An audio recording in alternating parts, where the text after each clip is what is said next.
Amigos, amigas, estamos en Cuestión de Enfoques por ICN, una nueva conciencia. Bienvenidos y bienvenidas a este espacio donde hablamos de los temas que hacen portada y titulares y que usted sigue en redes sociales como las de ICN, ICN.digital. También en los noticiarios, la mañana, al mediodía, en el estelar, en la noche, usted se entera de estas temáticas sobre las cuales hay distintos puntos de vista, perspectivas, opiniones, distintos enfoques.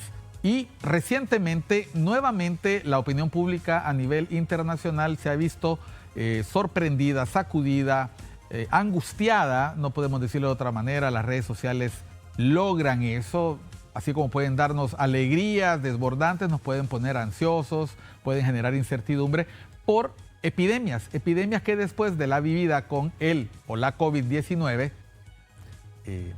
sabemos que son reales. Antes nosotros hablábamos de epidemias y pensábamos que esos eran fenómenos aislados, que no ocurrían, pero luego nos dio en la cara la COVID-19 y pudimos darnos cuenta que cuando una situación de salud se desborda, puede convertirse en un grave problema de salud pública, no solo a nivel nacional e internacional. Para hablar con propiedad sobre estas noticias alarmistas a veces y otras alarmantes que usted lee en redes sociales, que ve en noticiarios, que no lo hacen de manera profesional y con responsabilidad, nos acompaña hoy el doctor Kenneth Rodríguez, epidemiólogo. Vamos a hablar sobre epidemias, sobre la situación de epidemias que amenazan con salirse de control y ante las cuales el Estado de Honduras, usted en su casa, en su hogar, tiene que tomar medidas. Bienvenido, Kenneth, a Cuestión de Enfoques. Muchas gracias, es un placer saludarte y muchas gracias por la invitación. A ver, ¿usted cree que yo voy a hablar de la, ¿cómo se llama esta? La viruela símica o la viruela del mono. No, antes de eso quiero que nos centremos en la que no se ha ido, sigue ahí y que en la última oportunidad que estuvo el doctor Kenneth Rodríguez con nosotros hace más de 8 meses, seguía ya siendo un riesgo y sigue siendo un problema. Hablemos de dengue antes de hablar de viruela símica, Kenneth. Listo. El dengue, precisamente cuando tuvimos la oportunidad de estar en este prestigiado programa, el tema que nos tocó en ese momento fue precisamente la alerta que la Organización Mundial de la Salud y la Organización Panamericana de la Salud habían emitido a finales del mes de marzo del 2024, precisamente en relación al dengue, ya que habían notado los expertos un aumento inusual de casos de dengue en la región de las Américas. Nuestro país, en aquel momento, la epidemia estaba en ciernes y la advertencia o la alerta de esta organización fue un llamado de atención precisamente para los ministerios de salud pública o las entidades responsables de la salud de los países para que se prepararan precisamente porque lo que se esperaba es que este año 2024 la epidemia iba a ser 3 veces mayor que lo que fue en el 2023, porque solo en el primer trimestre de este año se habían reportado prácticamente 3.5 millones de casos de dengue en las Américas, de enero a marzo. Y el año pasado, el 2023, de enero a diciembre, se reportaron 4.5 millones. Por eso esa relación que hizo la Organización Mundial de la Salud y la Organización Panamericana de la Salud como advertencia para que los gobiernos se prepararan precisamente para un embate bastante crítico. Y esto relacionado con el comportamiento que el dengue había tenido en las Américas, especialmente en el Cono Sur en ese momento, en Brasil, en Chile, en Paraguay, en Uruguay, y que venía como ascendiendo. Y definitivamente, pues ahora tenemos los resultados. Doctor, la semana pasada la secretaria de Salud, Carla Paredes, declaró en una cadena de radio y televisión emergencia nacional por la situación del dengue. Esta declaratoria la hizo la doctora Paredes, que es la actual ministra de Salud de nuestro país, la declaró el 1 de junio. Declaró emergencia sanitaria por dengue. Precisamente. Esa fue la emergencia sanitaria.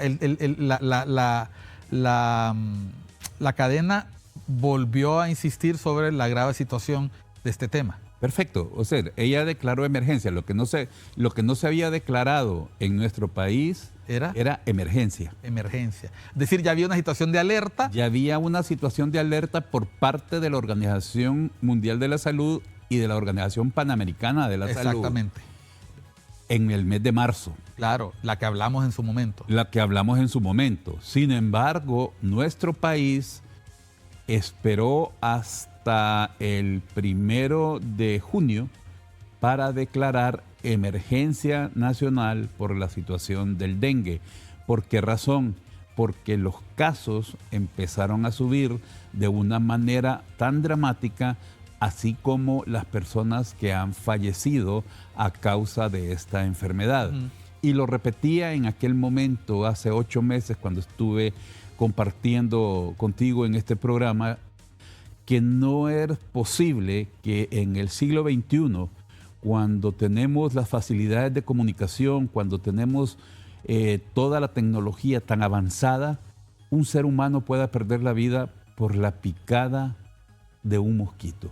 Entonces, hasta el día de hoy que estamos en este momento hablando, las estadísticas nos están mostrando que ya llevamos más de 110,000 casos confirmados de personas que han sido afectadas por dengue y llevamos más de 145 fallecidos por dengue. Esto es una epidemia que nos está golpeando a todos y cada uno de los hondureños. Por lo tanto, tenemos que tomar conciencia, o sea, medios como los de ustedes, como este programa, tienen que insistir permanentemente con las personas, porque esto no es nuevo. El dengue está en nuestro país desde 1970. Ya tuvimos la primera epidemia a finales de los 70. Después tuvimos en los 80, en los 90, en los 2000, en el 2010, en el 2019. Y seguimos perdiendo valiosas vidas humanas y se sigue infectando una gran cantidad de personas. Creo que es el momento de hacer un alto en el camino y ver qué es lo que se está haciendo bien o qué es lo que se está haciendo mal.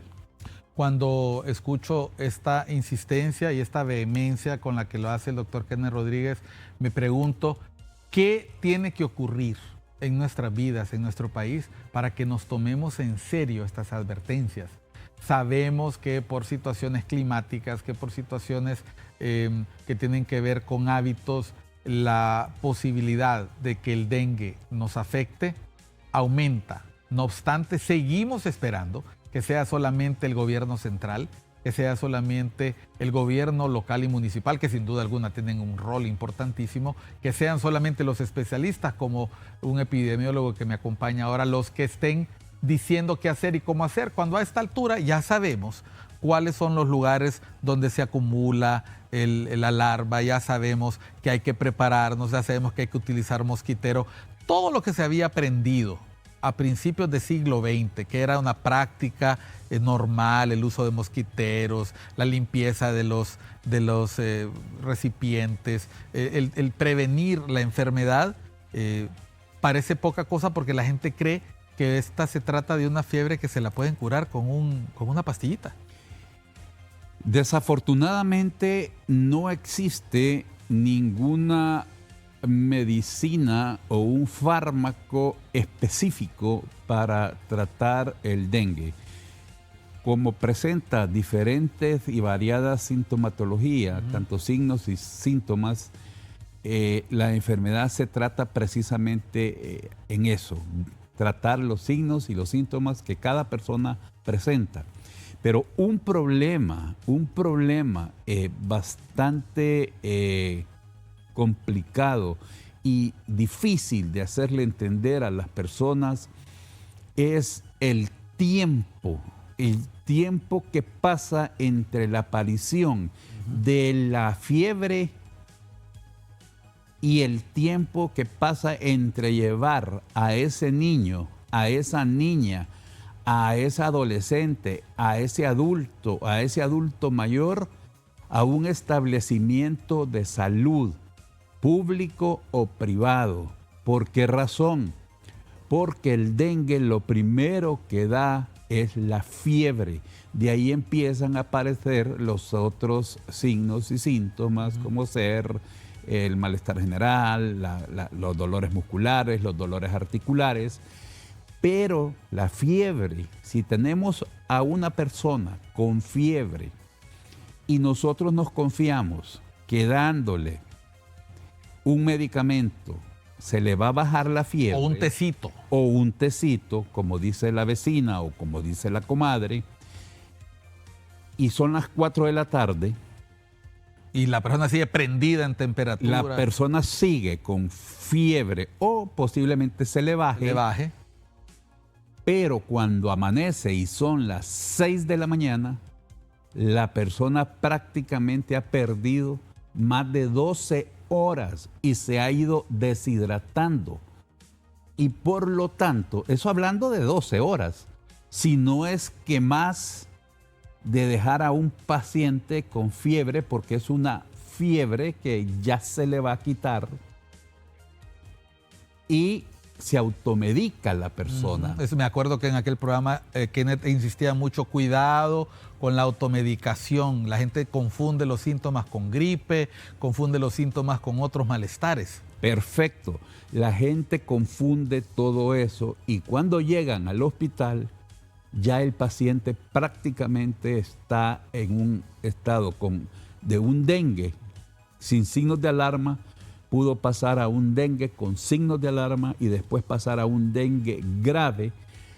Y esto definitivamente, aunque esté en una unidad de cuidados intensivos, aunque los médicos, las enfermeras, el personal sanitario que está entrenado para poder atender a las personas en nuestro sistema de salud, que tiene sus deficiencias, pero tiene sus virtudes, ya es tarde y entonces estamos viviendo esta dolorosa situación.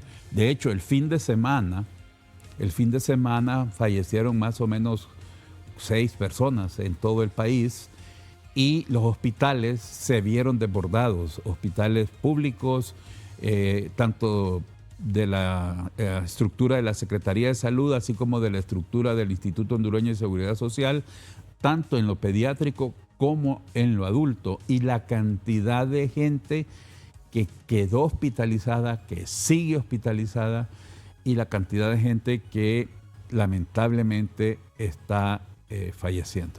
Bueno, préstele atención usted a lo que está diciendo nuestro experto, el doctor Kenneth Rodríguez, epidemiólogo. No pierda tiempo valioso ante las primeras señales de sospecha que podría tratarse de dengue. No se ponga usted a automedicarse, no se ponga a especular, no le haga caso a habladurías. Acérquese a los centros de salud para que se practiquen las muestras y los diagnósticos que se necesitan y así poder evitar los riesgos mayores de padecer estas enfermedades. Vamos a volver después de una pausa porque hablamos de riesgos epidemiológicos. Bueno, estamos hablando del dengue, pero hay otros. La COVID sigue por ahí. El virus ha mutado, ahora hay otras modalidades. Por ratos coexiste con también con la gripe, con el dengue mismo. Con el dengue mismo o ahorita se me va el nombre, la influenza. La influenza, que a veces se combinan los tres. Y el Zika, la chikungunya y bueno, y para agregar más problemas, pues la viruela símica. De esa vamos a hablar ahora para también despejar un poco los mitos y hacer alguna advertencia importante con toda la responsabilidad del caso para no alarmar, para orientar. Ya volvemos.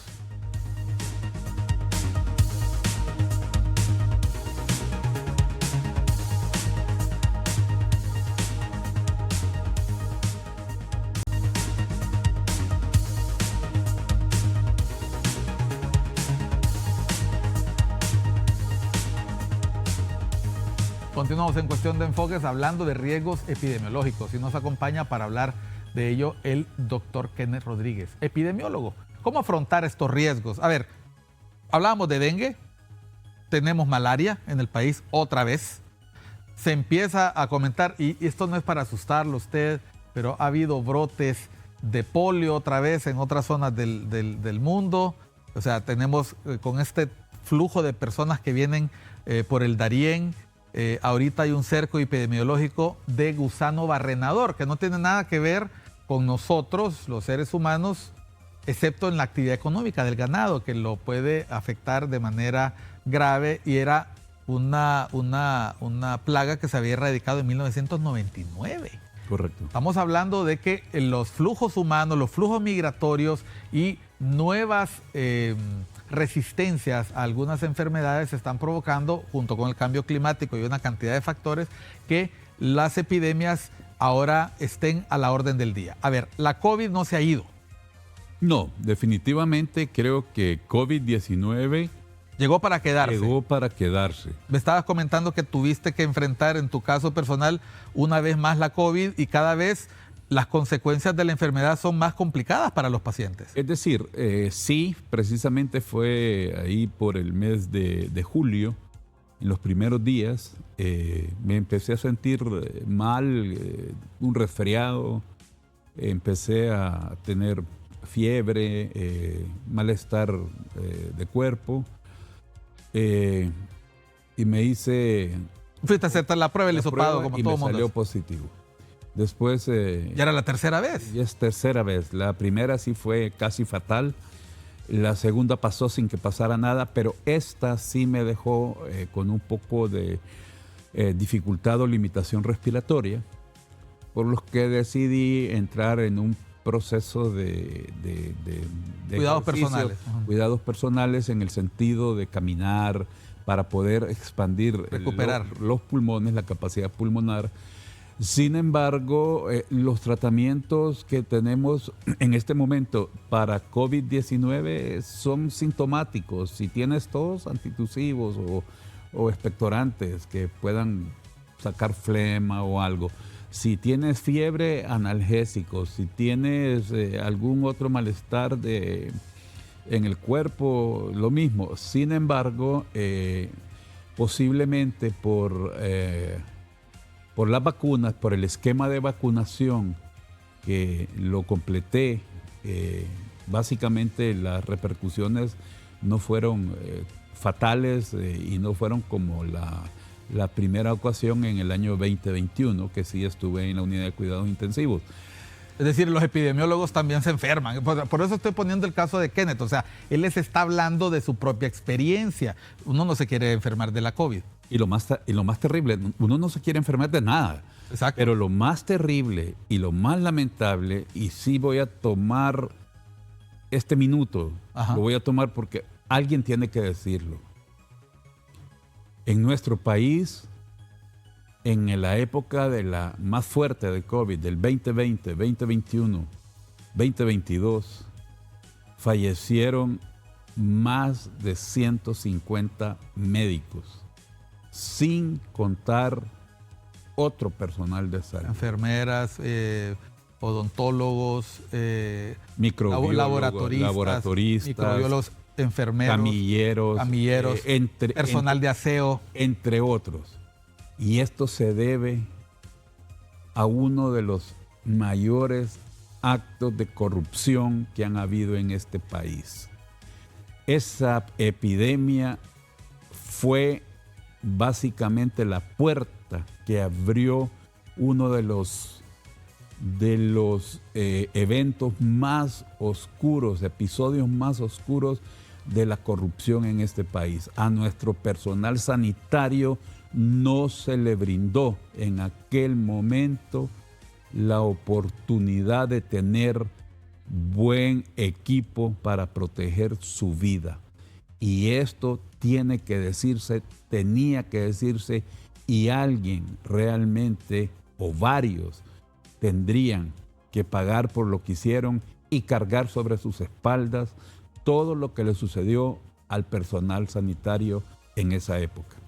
Bueno, para afrontar las epidemias se necesita la acción del Estado, porque al final es el que rige la política de salud y se necesita la colaboración activa de la población. Mencionamos la COVID. Digo la COVID y el COVID porque la vez pasada en ese juego de corregir, resulta que ahora la Real Academia acepta las dos formas en el caso del español, que en las dudas del idioma tuve que salir. Pero esto es es un motivo. Ajá. El COVID es el bicho. Exacto. Y la COVID es la enfermedad. Exactamente. Okay. Entonces ya se acepta las dos formas. Se lo digo para que no pierda el tiempo usted en ese debate. Lo importante es qué hacer para atender y prevenir. A ver, me acaban de decir que aparte de la viruela símica, la viruela del mono, existe también ahora el orepuche. Es decir, acaba de salir una comunicación nuevamente de la Organización Mundial de la Salud y de la Organización Panamericana de la Salud, porque han detectado la fiebre del orepuche en Cuba. Esta fiebre es endémica en países como Brasil, como Perú, como Bolivia, y tiene su origen en una ciudad, en un pueblo que se llama Vega del Orepuche, en Trinidad y Tobago, y existe desde 1955.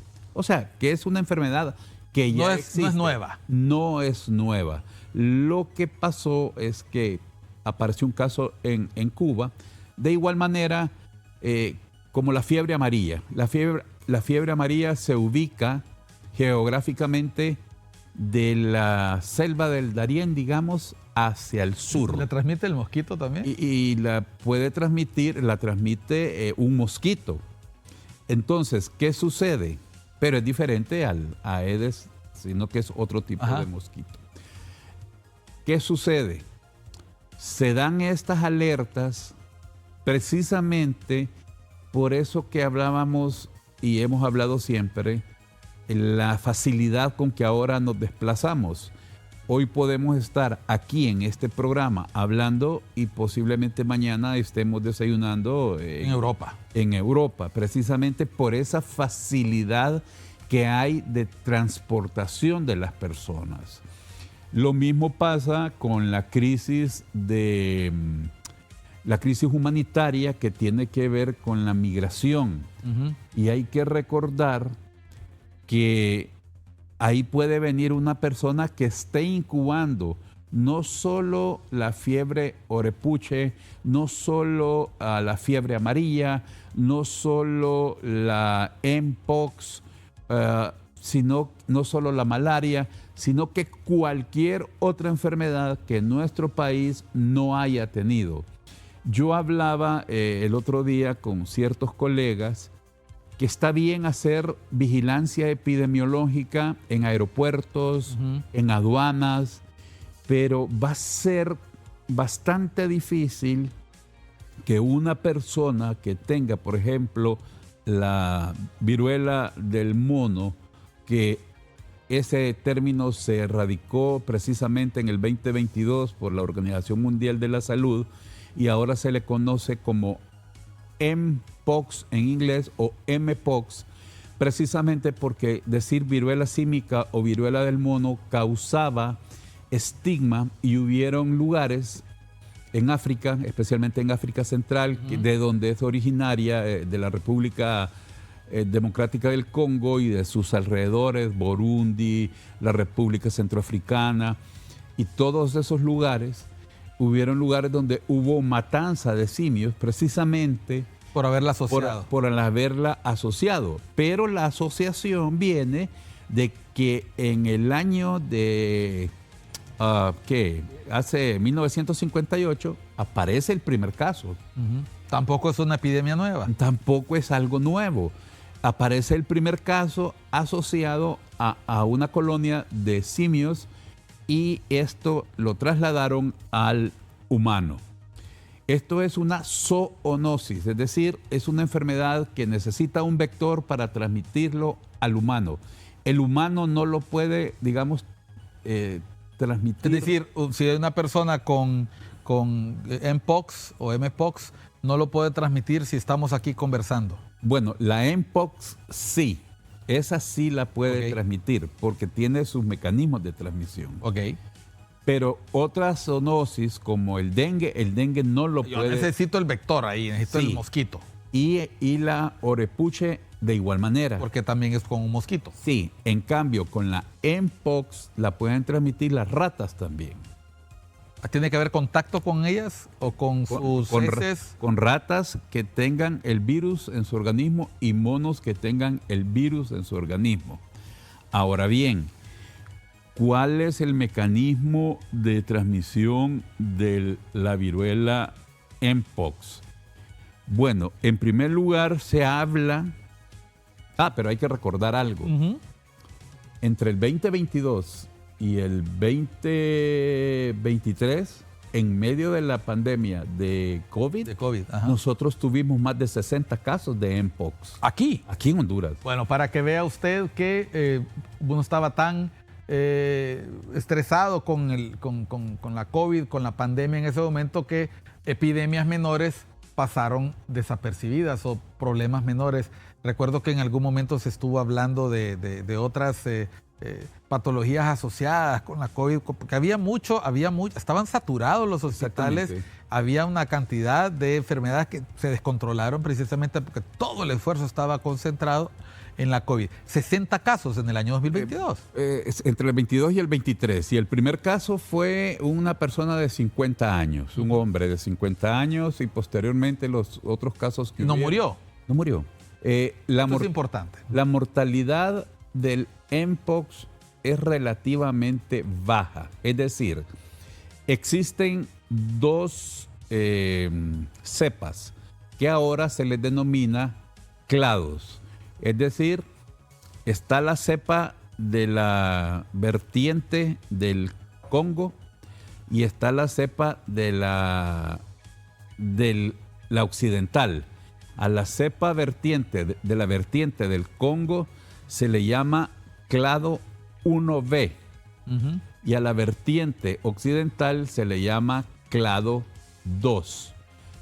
La clado 1B, que es la responsable posiblemente de este brote en estos 13 países que mencioné, algunos de los que mencioné anteriormente, y por los cuales la Organización Mundial de la Salud hizo un llamado de una alerta internacional a todos los países, tiene una mortalidad que va entre el 3 y el 3.6%. Y la otra, la occidental, que es el clado 2, tiene una mortalidad menor de un 1%. ¿Qué pasa? Estamos viendo imágenes de lesiones en piel que precisamente evolucionan de ser, en primer lugar, digamos, lesiones máculas, pápulas, vesículas, pústulas y costras. Esa es la evolución que sigue. Y todas ellas tienen su característica. Cuando hablamos de pústulas, hablamos de algo que está lleno de pus. Entonces, por eso se habla de que para que una persona se pueda infectar de Mpox a otra persona tiene que haber un contacto íntimo, digamos, con las lesiones. Pero cuando se habla de contacto íntimo, también no hay que dejar por fuera, porque estas lesiones no aparecen inmediatamente después de la infección, sino que tardan unos 3, 4, 5 días en aparecer. Mientras tanto, el virus está incubando. Contacto íntimo también se refiere a relaciones sexuales. Es decir, si la persona está en ese momento portando la enfermedad, tener una relación íntima con una persona infectada, puedo posiblemente, muy probablemente, adquirir el virus. Y definitivamente en este documento que la OPS sacó precisamente para el año 2022, hace una descripción que el 98% de las infecciones que ocurrieron en el mundo en aquel tiempo eran de hombres gays, de hombres bisexuales y de hombres que tenían sexo con otros hombres. Es decir, relaciones de riesgo en las que no hubo protección apropiada. Vamos a hablar sobre los desafíos que tiene la atención de estas epidemias. Estamos escuchando al doctor Kenneth Rodríguez comentándonos un factor importante que tiene que ver con el contacto íntimo. Vamos a hablar sobre eso y cómo evitar que esto se convierta en una situación de estigma, de discriminación, porque, como lo ha dicho él, ya tuvimos el caso de Mpox en Honduras. Vamos a seguir teniendo riesgos por la cantidad de personas que migran, que viajan y que pueden estar portando, pueden estar incubando la enfermedad, no mostrarla físicamente y finalmente convertirse en vectores humanos. Yo no sé si la palabra es apropiada, en personas que transmiten la enfermedad. Volvemos a Cuestión de Enfoques con el doctor Kenneth Rodríguez, epidemiólogo.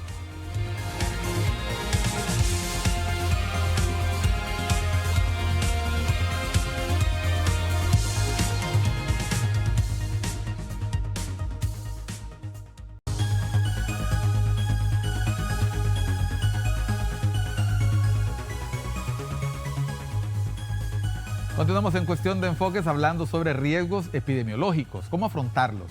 En el segmento anterior hablábamos del Mpox, de la que comúnmente se conoce como viruela del mono, y dijimos una barbaridad al final del segmento. Sí, creo que fue el hecho de decir que necesitaba un vector humano. Y precisamente este documento, que fue elaborado en el año 2022 por parte de la Organización Panamericana de la Salud, habla precisamente de el silencio que perjudica, cómo hablar de viruela símica sin hacer daño. En ese momento no le habían cambiado el nombre a Mpox, porque precisamente fue cuando se empezó a ver por ese mecanismo de transmisión sexual que había mucha estigma y discriminación. Había mucha estigma y discriminación para lo que se denomina en VIH y SIDA las poblaciones claves. Entonces, decir que se necesita un vector humano es parte de lo que se debe de evitar para no hacer daño, para no estigmatizar. Pero esto no quiere decir que solo las personas que pertenecen a estos segmentos poblacionales estén en riesgo, porque eso sería el peor error que toda la población podría cometer. Como yo no pertenezco a grupos LGTBI+, o yo no soy hombre que tengo sexo con hombres, o yo no soy un hombre gay, o yo no soy un hombre bisexual, estoy libre de adquirir el Mpox. No, el Mpox se puede transmitir por gotículas de saliva, por gotículas respiratorias. Por las mismas pústulas. Por las mismas pústulas, por eso es que se habla de un contacto íntimo. Y cuando hablamos de contacto íntimo, es cercanía. Es cercanía, abrazo, un abrazo. Usar ropa. Pero si nosotros no sabemos si la persona No. Ya cuando tengamos las lesiones. Eso significa un acto de mucha responsabilidad de las personas que tengan los síntomas. Es correcto. Y después usar ropa de alguien que ha tenido el Mpox, sábanas, camas, ropa de cama. ¿Se puede erradicar lavando bien con agua obviamente, caliente? Obviamente que jabón. Sí, claro que sí. Pero también otro mecanismo, y es aquí donde el documento hace una comparación del lenguaje que se utilizó en los años 80, 90, 2000, cuando surgió la pandemia, porque aquella fue una pandemia de VIH y SIDA, y donde hubo mucha discriminación, y fue esta enfermedad la que trajo al tapete de discusión el tema de los derechos humanos en salud. Entonces, básicamente, una mujer que está embarazada puede transmitir la Mpox a su producto o a su bebé. Entonces es una situación bien complicada. Por lo tanto, ¿cuáles serían en este caso los mecanismos de cómo prevenir? Pues actuar con mucha responsabilidad desde el punto de vista sexual, digámoslo así. Por otro lado, la utilización de mascarillas. Nuevamente, volvemos a las famosas mascarillas que a nadie le gustan utilizarlas ya, ni siquiera en centros comerciales, ni siquiera en hospitales, ni siquiera donde haya aglomeración de personas. Y ya viene la época de Navidad. Hay nuevas variantes en Estados Unidos que están en este momento. Hay una variante denominada Flirt que está elevando los casos de COVID en Estados Unidos. Lo que pasa es que allá ellos tienen medicamentos ya específicos y están haciendo una vacuna más actualizada con estas nuevas variantes. Entonces, ¿qué sucede? Nosotros abandonamos los mecanismos de prevención. Ya no andamos ni siquiera con mascarillas, con el frasquito de alcohol. Sí. Ya las manos... la gente va al baño. Usted fíjese bien que la gente ya no se lava. Sí. Ya volvimos a las malas costumbres. Al olvido. Entonces, considero de que esa alerta por la viruela Mpox está bien. No hay que alarmar a la población. No hay que alarmarla. Por favor, no cometamos los mismos errores, especialmente los medios de comunicación, de seguir a una persona, seguir la ambulancia, como sucedió con el primer caso de COVID-19. En San Felipe. En San Felipe. Es que hasta decían que de la pobre mujer, esos bárbaros, que había que quemarla. Es correcto. Y era la gente, eran los periodistas. O sea, hay que más bien ser un actor de prevención, de cambio, de moderación, de educación, en este caso de socialización de información. Como dice el doctor Kenneth, no se alarme, infórmese. Y en el caso de las otras epidemias con las que estamos conviviendo cotidianamente, acuda al médico. Al médico. De hecho, nosotros somos un país endémico. Para la gente que desconoce los términos. Términos endémicos es cuando una enfermedad está en una región, en un país, y se convive con ella como convivir, por decir algo, y discúlpame el ejemplo de la comparación, con una mascota. Nosotros somos un país endémico en lepra. Nosotros sabemos, como epidemiólogos, nosotros sabemos, las autoridades sanitarias saben, dónde existen grupos poblacionales con lepra, que es una enfermedad desde tiempos bíblicos. Nosotros convivimos con la malaria. Sabemos también, desde el punto de vista epidemiológico y desde el punto de vista sanitario, dónde están los casos de malaria o dónde es endémica la malaria. Nosotros convivimos con la tuberculosis. Convivimos permanentemente con la tuberculosis. Día a día se diagnostican personas con tuberculosis.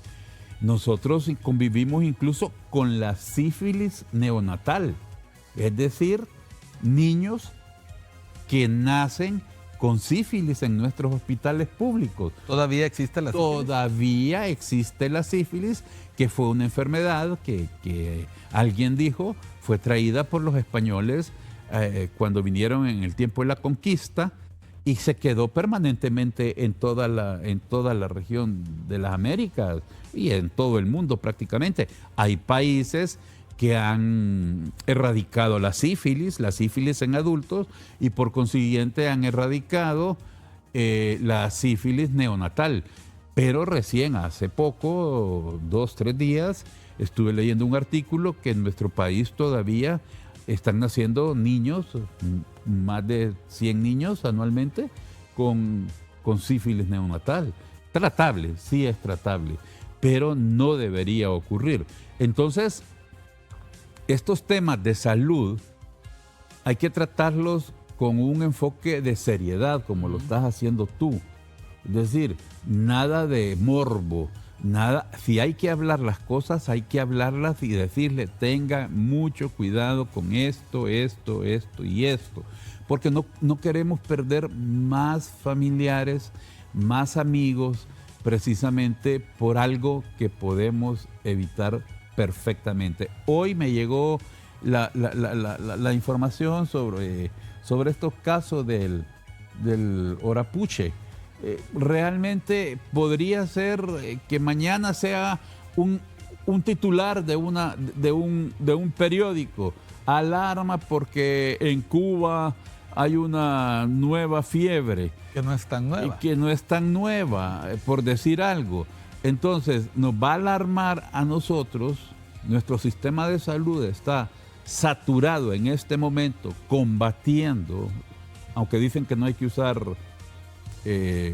palabras que sean, que identifiquen guerra, lucha, combate contra este tipo de enfermedades, sino que hay que ser más amigable. Uh-huh. Entonces, pero en este momento las autoridades sanitarias están enfocadas precisamente en la gran carga que tienen de pacientes con dengue, la gran situación y grave de personas que están falleciendo por dengue. Es decir, ante estos riesgos epidemiológicos es importante la información, la calma, la búsqueda de la atención especializada, no automedicarse y, sin duda alguna, no estigmatizar, no señalar al otro.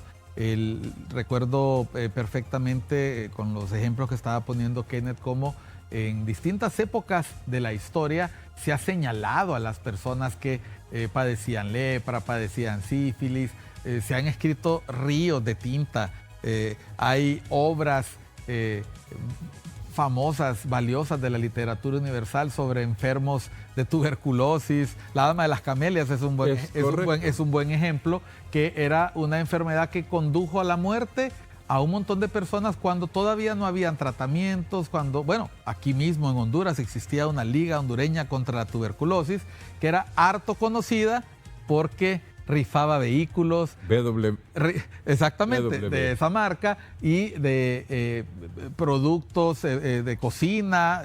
Hay personas que hasta el día de hoy, yo me acuerdo de los boletos, eran larguitos, ¿no? Eran largos y tenían... Y salía la cruz de una cruz que era el símbolo de la Liga Internacional de la Tuberculosis y de la Liga. Pero hoy no tenemos la Liga Hondureña contra la Tuberculosis, pero tenemos un programa nacional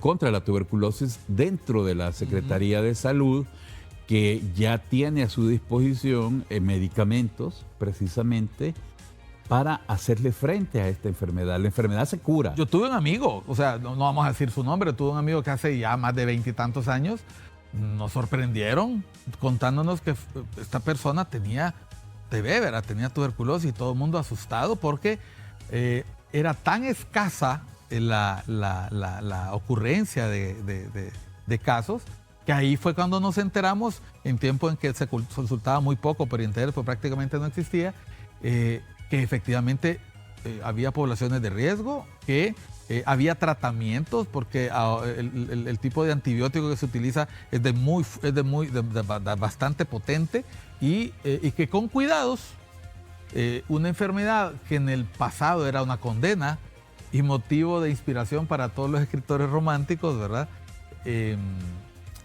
Podía superarse y además cuidarse con un buen pronóstico, con una buena dieta y con un estilo de vida saludable, ¿verdad? No es el caso de otras enfermedades que lo tienen más complicado y que todavía no tienen una cura total, pero que hoy se pueden manejar de mejor manera con tratamientos ambulatorios, que es el caso del VIH. Es que el caso del VIH y es el caso de la tuberculosis, que tiene un proyecto, una metodología que se llama TAES, tratamiento estrictamente supervisado. Uh-huh. O sea, donde el paciente o la persona llega todos los días llega a los establecimientos de salud, y el personal encargado de entregar los medicamentos para estas personas está presente ahí y viendo que el paciente se tome su medicamento. Claro. El paciente se puede curar en 6 meses. Imagínate, Kenneth. En 6 meses. Pero también hay otras anécdotas, hay otras historias, porque la tuberculosis, seguimos conviviendo con ella. Hablamos de tuberculosis del tiempo de la colonia, hablamos de tuberculosis de la Edad Media, y es la misma tuberculosis que ha venido durante todos estos años. Hablamos incluso de la Liga Hondureña contra la Tuberculosis. El país está haciendo esfuerzos por erradicarla, porque también cada vez que se erradica una enfermedad, en el caso de la Poliomielitis. la polio, nosotros como país no tenemos polio, está erradicada la poliomielitis y nosotros no tenemos casos. Entonces eso es un logro que consiguió el programa ampliado de inmunizaciones, el PAI, que es el de las vacunas, de la Secretaría de Salud, y así se pretende erradicar sífilis congénita, así se pretende erradicar tuberculosis. La viruela está erradicada a nivel global. Fue erradicada a nivel global en 1980. Se conservan, dicen, dos cepas, ¿no? Sí, pero esas están en laboratorios muy controlados. Muy controlados para eventualmente. Y esto si surgiera un caso, no tener que buscar una vacuna. Es correcto. Por un lado eso. Y por el otro lado, hablando de la viruela Mpox, esta viene siendo prima de lo que fue la viruela humana. ¿Y por qué, me preguntaste tú, que por qué se le llamó viruela símica? Porque apareció en un grupo de simios y las lesiones que presentaban estos simios eran similares a las lesiones que presentaba la viruela humana en aquel tiempo. Similares, o sea, se parecían mucho. Entonces dijeron, pongámosle viruela símica, y fue en 1958, o sea, que eso no es nuevo. Y en 1980 se erradica la viruela humana. Entonces la misma Organización Mundial de la Salud dice que las personas que nacimos antes de 1980, donde era obligatorio, incluso para ir a la escuela, que tuvieras la vacuna de la viruela, tenemos una protección que puede variar entre un 60 y 65% en relación para el Mpox. Dependiendo de los cuidados y del manejo que nosotros podamos tener, ¿verdad? Porque siento que la prevención es lo más importante y es lo más económico. Ya sabemos todos nosotros que en octubre y noviembre vienen las inundaciones. ¿Qué estamos haciendo para evitar que el Valle de Sula se inunde? Vamos a hablar sobre eso en el último segmento. ¿Cómo superar esa cultura que hasta que tiene el agua al cuello busca evacuar la casa? Hasta que ya está el fuego a la puerta de la casa, dice a buscar un cortafuego o a buscar el agua. Esa cultura que hasta que estamos ya muy enfermos nos hace llevar a nuestros seres queridos al hospital. Volvemos a Cuestión de Enfoque después de unos mensajes.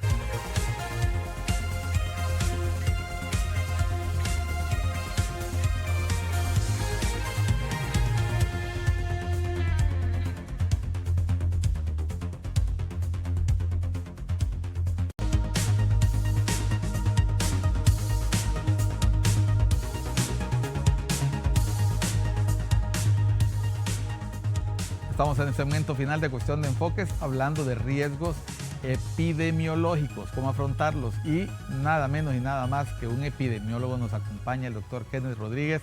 Yo siempre hago esta presentación, si usted está viendo todo el programa, porque hay gente que se conecta en el último segmento y dice, bueno, ¿y ese señor que está ahí, quién es? Y la rotulación es itinerante, a veces está, a veces no está. Lo que no debe ser, aquí está y a veces está itinerante y no ser permanente, es la prevención. Doctor Kenneth Rodríguez, la prevención se dice fácil, pero cuesta mucho. Se trata de una cultura. Nosotros en este momento hemos abandonado buenos hábitos que nos costó adoptar en la pandemia de la COVID. algunos de ellos son una práctica cultural permanente en Oriente. En Japón, por ejemplo, la gente usa mascarilla siempre que está enferma para no contagiar a la comunidad e incluso a veces para evitar los riesgos de la contaminación. El tema del lavado de manos, ¿verdad? El uso del alcohol, la práctica de limpiar alimentos, una serie de prácticas, algunas que en algún momento se consideraron exageradas, siguen y continúan incorporadas en la cotidianidad de los hondureños, pero otras no. Haciendo una comparación con el tema del dengue, del Zika, la chikungunya, ahora sería con el orepuch, hablando del mpox, ¿qué medidas de prevención debe tener cualquier persona para evitar contagios de cualquier enfermedad? Bueno, lo más importante es eso, ¿no? El mantener con solo el hecho de lavarse las manos antes de ir al baño y después de ir al baño, antes de comer y después de comer, con solo ese hecho nosotros estaríamos como país poniendo nuestro granito de arena y evitaríamos una gran cantidad de enfermedades gastroentéricas, de enfermedades contagiosas que por un apretón de manos, que por tocar una superficie, que por tocar un teléfono celular.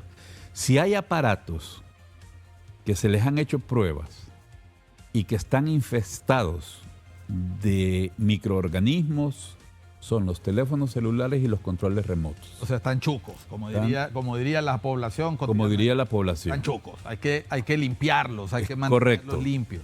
Cada enfermedad o cada patología tiene sus medidas de prevención, pero precisamente hablando de la mpox, hablando del Zika, del chikungunya, del dengue y ahora hablando de la orepuche,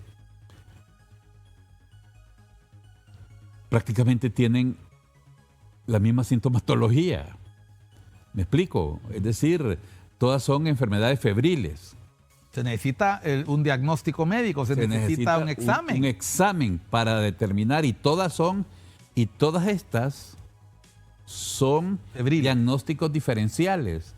Porque si tú me llegas con dolor de cabeza, con dolor articular, con dolor en los músculos, con fiebre y una serie de otras sintomatologías. Deshidratación. Muchas enfermedades lo tienen. Podemos agarrar la medicina interna y mirar qué enfermedades tienen todo eso. Cientos de enfermedades te pueden presentar eso. Es importante entonces confiar en el personal médico. Entonces, en ese sentido, lo más importante, a pesar de que nuestro sistema de salud tiene carencias, que nuestro sistema de salud tiene sus debilidades, también tiene sus fortalezas, tiene personal humano entrenado con enfermedades que a nosotros nos están afectando. Decir, ¿estábamos entrenados para recibir el COVID? No. Ningún país del mundo, incluso hasta los mejores sistemas de salud se vieron colapsados en el mundo porque nadie sabía qué hacer. Incluso recuerdo lamentablemente los entierros aquí, cómo se manejaron, no dejaban ver a los familiares, solo los metían en unas bolsas, los metían en un ataúd sellado con patrullas y los iban a enterrar, no sé a dónde, pero los iban a enterrar. Hasta que los franceses, desobedeciendo a la Organización Mundial de la Salud, franceses fueron, sí, hicieron autopsias y empezaron a ver qué daños había en el organismo. Entonces se empezaron a tratar de una mejor manera, de manera sintomática, porque en ese momento no había ninguna medicina específica contra la COVID-19 como lo existe hoy, por lo menos en los Estados Unidos, existen ya medicinas específicas que en aquel tiempo no teníamos. De hecho, nuestro país no lo tiene todavía, Europa creo que sí ya lo tiene, y por eso lo importante es la prevención. Nosotros tenemos que cuidarnos, o sea, la responsabilidad es de nosotros. Si alguien está con gripe, por favor, póngase una mascarilla. No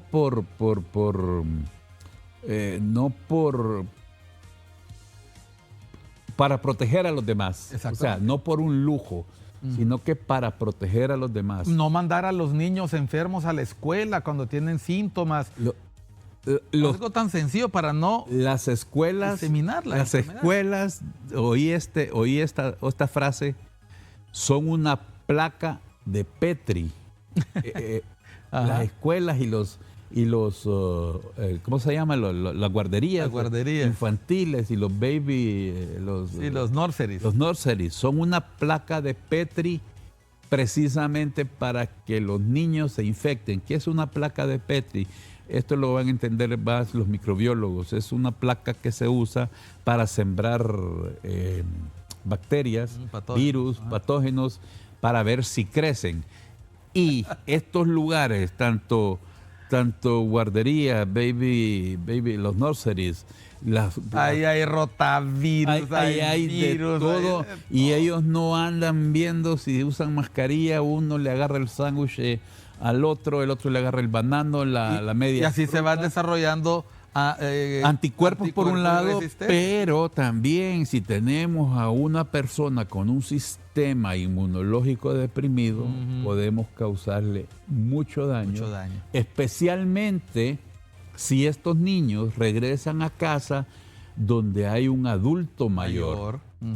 Que posiblemente esté encamado o posiblemente tenga una enfermedad crónica, y este adulto mayor se va a complicar y podría morir. Entonces, lo más importante es la prevención. Ante todo, lo he dicho, la prevención es más barata que la curación.